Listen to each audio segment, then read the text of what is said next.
The political turmoil in Bihar reaching the doorsteps of the Rashtrapati Bhavan. Adding a twist to the Bihar conundrum, former Chief Minister Nitish Kumar has been dealt a blow by the Patna High Court. The court has virtually stayed his recognition as the leader of the JDU legislature party in Bihar in place of Chief Minister Jitin Ram Manjhi. Nitish Kumar was elected as JDU's legislature party leader in a meeting of the legislature party called by JDU President Sharad Yadav on Saturday, after which he was recognized as such by the Speaker of the Bihar Legislative Assembly. The High Court has virtually stayed this recognition by the Speaker, saying that it intends to examine its legal implication. Nitish's election was challenged by JDU MLA Rajeshwar Raj, a Manjhi supporter.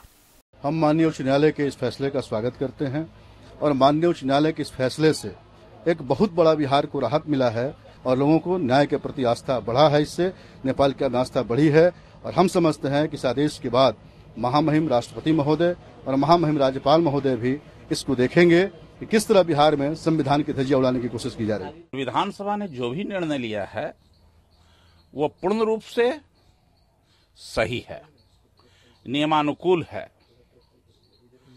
और संवैधानिक प्रावधानों के अनुसार है। Manjhi and Nitish factions have differing interpretations of the court order. कोई stay नहीं है, इसको स्टे नहीं माना जाएगा और गवर्नर साहब को ये छूट है कि वह अपना निर्णय लें, बिहार विधानसभा का सत्र आहूत करने का निर्देश दें ताकि बिहार विधानसभा के फ्लोर पर श्री जीतन राम मांझी अपनी मेजॉरिटी प्रूव कर सकें। अगर मेजॉरिटी प्रूव नहीं करते हैं तो वो इस्तीफा देंगे। विधायक जो है वो बहुत समझदार व्यक्ति है, ये बहुत मतलब कि मेहनत करके चुन के आता है।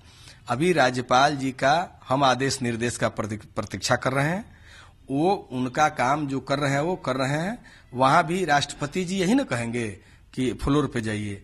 Despite the High Court's blow, in a show of strength, Nitish Kumar met the president with a delegation of supporters after parading 128 MLAs outside Rashtrapati Bhavan on Wednesday. He requested him for an opportunity to form the government in Bihar and claimed the delay by the governor in inviting him to form the government in the state will encourage horse trading. Nitish Kumar urged the president to intervene for an early end to the crisis. Bihar में सरकार गठन के मार्ग को प्रशस्त करने में विलंब नहीं होना चाहिए। हम लोगों ने यह भी कहा है कि वर्तमान जो वहां की सरकार है उसको अवसर देना चाहते हैं, सदन में अपना बहुमत साबित करने का वो अवसर दें, लेकिन यह न्यूनतम समय मिलना चाहिए, कम से कम समय मिलना चाहिए ताकि कोई निर्णय तत्काल हो सके। यह हम लोगों ने इनसे प्रेयर किया है। Meanwhile, terming the present political situation in Bihar an internal matter of the JDU, the BJP said it will take a decision on whether to support Chief Minister Jitin Ram Manjhi or not only on the floor of the assembly when the matter is taken up. BJP's stand found support in its ally LJP. उनकी CM बनने की जो हड़बड़ाहट है उसमें वो अपने अलग अलग दावे कर रहे हैं और जीतन राम मांझी भी अपना दावा अलग कर रहे हैं। भारतीय जनता पार्टी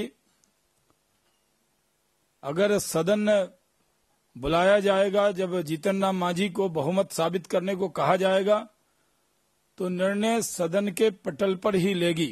इन्होंने हमारे 20 एमएलए को तोड़ा था 2005 में और उसको तोड़ करके इन्होंने सरकार बनाया था और उसको इन्होंने ले करके दिल्ली होते हुए झारखंड ले गए थे कि कोई एमएलए वहां से जो है भागे नहीं, और वही हालत आज है। इनके एमएलए टूटने वाले हैं और इसलिए लेकर के सबको पटना से दिल्ली चले आए हैं कि यहां से अब उनको बंधक बना करके जो है रखने का काम करेंगे जिससे कि नहीं जाने दें। For now, the slugfest between the Manjhi and Nitish factions in Bihar for chief ministership continues, with the governor keeping everyone guessing. News Night Desk, DD News.